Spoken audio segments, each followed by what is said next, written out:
से आई एक बड़ी खबर ने यूरोप की राजनीति और मिडिल ईस्ट संघर्ष को लेकर एक नई बहस खड़ी कर दी।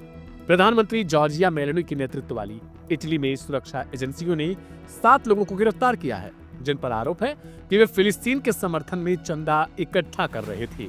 लेकिन सवाल यह खड़ा होने लगा कि क्या यह केवल हमास को फंडिंग का मामला है या फिर यह गजा में हो रहे संघर्ष के खिलाफ उठती एक वैश्विक आवाज का हिस्सा है।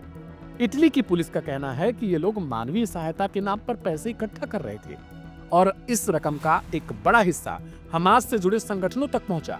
लेकिन दूसरी तरफ इन संगठनों से जुड़े लोगों का दावा है कि वे फिलिस्तीनी नागरिकों की मदद कर रहे थे, जो सालों से युद्ध, नाकेबंदी और बमबारी का सामना कर रहे हैं। जांच में जिन 3 संगठनों का नाम सामने आया, वे खुद को राहत और मानवाधिकार से जुड़ा संगठन बताते हैं। इनका कहना है कि गजा में अस्पताल, अनाथ बच्चे और विस्थापित परिवार अंतर्राष्ट्रीय मदद से वंचित हैं और ऐसे में फिलिस्तीन की मदद करना उनका नैतिक कर्तव्य बनता है।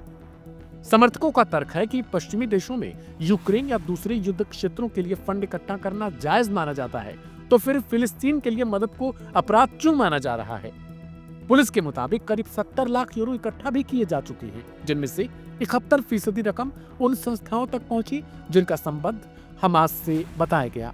लेकिन हमास को समर्थन देने वाले वर्ग का कहना है कि हमास सिर्फ एक संगठन नहीं, बल्कि इस्राएली कब्जे के खिलाफ फिलिस्तीनी प्रतिरोध की एक प्रतीक शक्ति है। उनका मानना है कि गजा की जमीनी सच्चाई को समझे बिना हमास को केवल आतंकवादी संगठन कहना एक तरफा नजरिया है। इस मामले में गिरफ्तार किए गए मोहम्मद हन्नून को इटली में फिलिस्तीनी समुदाय का बड़ा चेहरा माना जाता है। उनके समर्थकों का भी कहना है कि हन्नून ने कभी भी हिंसा का समर्थन नहीं किया, बल्कि वे गजा में पीड़ित लोगों तक मदद पहुंचाने की कोशिश कर रहे थे।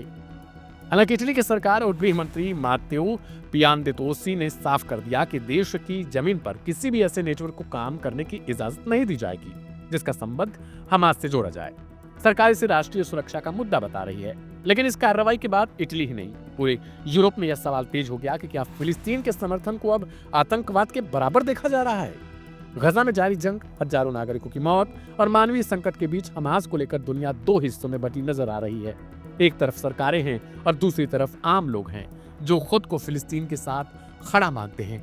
सवाल ये है कि क्या फिलिस्तीन की मदद करने वालों को अब आतंकवाद की नजरियों से देखना पश्चिमी देशों के लिए एक नया नजरिया बन चुका है, या फिर आम लोगों का जो सवाल है कि क्या यूक्रेन की मदद आतंकवाद नहीं लेकिन फिलिस्तीन को मदद आतंकवाद माना जाएगा? ये सवाल सही है। आप क्या सोचते हैं उसे कमेंट बॉक्स में जरूर लिखें।